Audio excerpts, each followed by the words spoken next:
예수님께서 이 땅에 오신 가장 큰 이유 중에 하나가 잃어버린 영혼을 구원하는 것이라는 것을 다들 아실 것입니다. 그런데 그 영혼 구원을 예수님은 유대인들에게만 제한을 두지 않으셨다는 거죠. 아니, 예수님은 성경에서 가장 처음으로 이방 사람들을 전도하신 분이십니다. 그것도 유대인들이 상종하기를 꺼려하는, 심지어 개 취급하던 사마리아 사람에게 뿐만 아니라 또한 먼저 다가가셔서 전도의 기회를 가지시고 복음을 전하셨다는 거죠. 누구보다도 처음으로 이방인을 향해 복음을 전하셨습니다. 그런데 이왕 유대인들이 상종하기를 꺼려하는 사마리아 사람이었다면 선한 사마리아인이나 또는 권위가 있는 이에게 복음을 전했으면 더 나았을 텐데 하는 생각도 해볼 수 있겠죠. 하지만 오히려 주님은요, 사마리아 여인이 죄가 많은 이임을 알고도 다가가셨다는 거죠.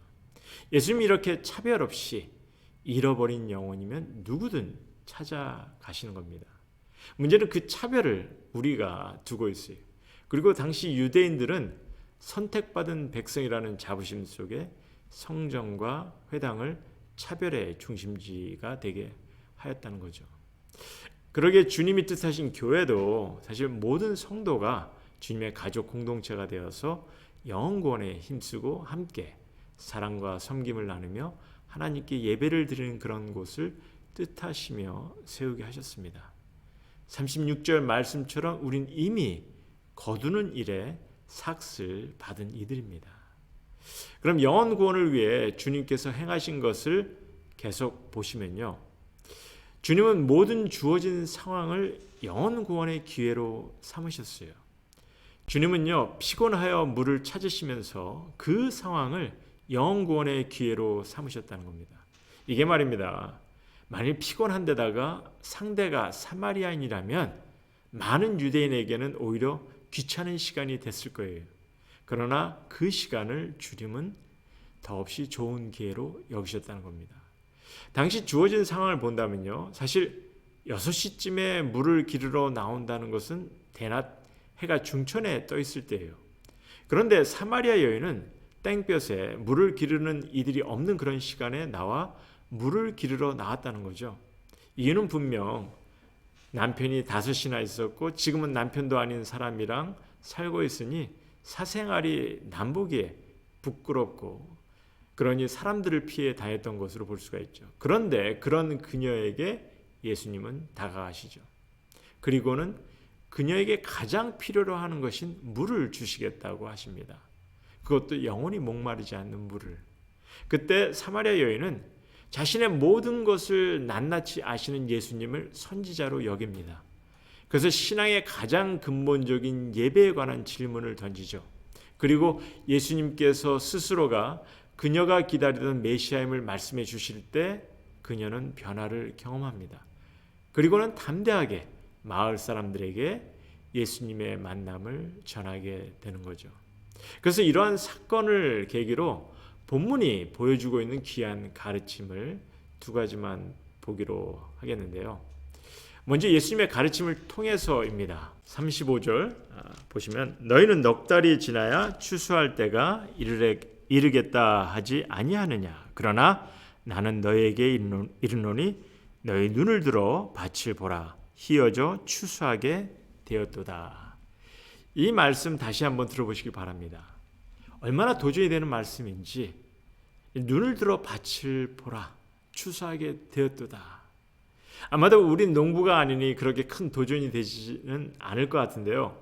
정말 큰 도전이 되어야 하는 말씀이죠. 왜냐하면 추수할 곡식을 걷지 못하면 곡식을 버리는 겁니다. 죽게 하는 거죠. 그리고 주님은 추수를 위해 곡간이 되는 교회도 세우셨는데 우리가 추수를 못하면 텅 빈 곡간이 되게 하는 거죠. 그리고 무엇보다도 추수를 위해 수고하신 주님의 희생이 헛거가 되는 겁니다. 여러분은 추수를 위한 예수님의 희생을 어떻게 바라보십니까? 죽음의 심판에서 벗어날 수 없는 여러분이나 저를 위해 십자가의 형벌을 감당하신 그 희생인데 너무나 감격스럽고 귀하지 않으세요? 그러니까 주님의 희생으로 이제 수확만 하면 되는 그런 이들을 어떻게 그냥 바라만 보시겠어요? 거두는 일에 이미 삭도 받으셨는데 추수할 일을 그냥 무시하시겠어요? 추수를 위한 곡간도 세우셨는데 그냥 빈자리로 비워두시겠냐는 겁니다. 여러분이나 제가 해야 될 책임이 있습니다. 무엇보다도 추수하는 일에 동참하는 거죠. 근데 오늘 본문을 보니까 사마리아 여인이 이미 동참을 하고 있는 거죠. 그녀는 물동이까지 버려두고 동네 사람들에게 가서 전합니다. 29절에 보니까 와서 보라고 그리스도를 메시아를 만났다고 전하죠. 그래서 또 한 가지의 가르침은요. 여기서 요한은 추수에 동참할 우리에게 아주 간결한 전도 방법을 제시합니다. 와서 보라고 청하는 거예요. 사실 와서 보라고 청하는 것은 예수님께서도 제자들을 부르실 때 하신 말씀이죠.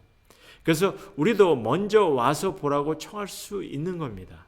물론 이를 위해서는 예수님께서 먼저 다가가듯이 또한 우리도 다가갈 수 있기를 권하고 있고요.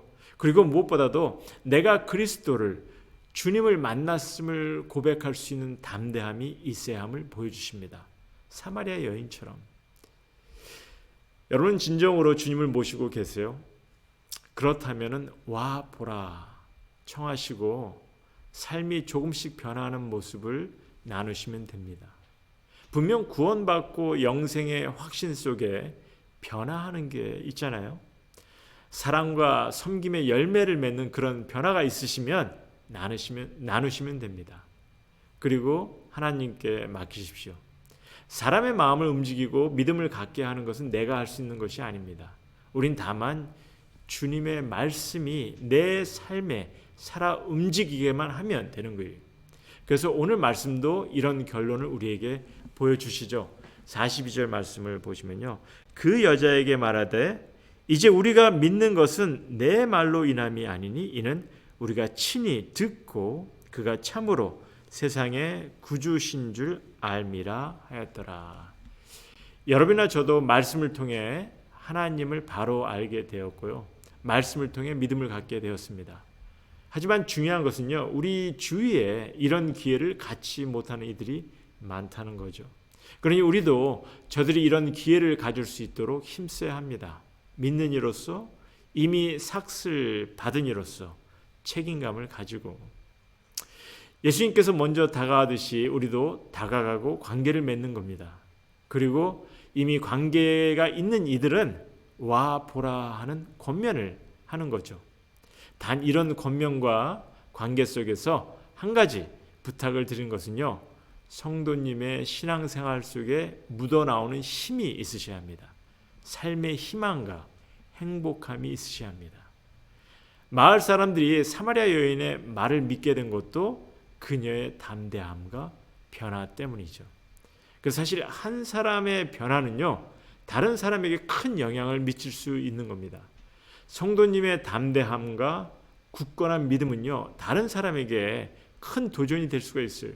오히려 목회자인 저보다 더 감동을 주고 더 도전을 갖게 할 것입니다. 그러니 생각해 보십시오. 성도님들의 한마디가 성도님들의 담대함이 다른 영혼에게 인생의 가장 큰 축복을 경험케 할 수 있다는 거 얼마나 귀하고 놀라운 일이겠습니까? 하나님께서는요. 우리를 목적이 없는 인간으로 창조하시지 않으셨어요. 정말 중요한 목적을 허락하시고 우리 이 땅에 존재케 하셨어요. 그런데 그 목적 중에 가장 중요한 사명이 주님을 모르는 영혼들을 주님께 인도하는 것임을 기억하셨으면 합니다. 전에 한 부부를 만나 대화를 한 적이 있습니다. 여자분은 교회를 열심히 다니는데 남자분은 안 나가신다고 하더라고요. 그래서 제가 안 나가시는 이유를 물었어요. 그랬더니 첫 마디가 교회를 가보았더니 앉아있기가 너무 딱딱하다는 거예요.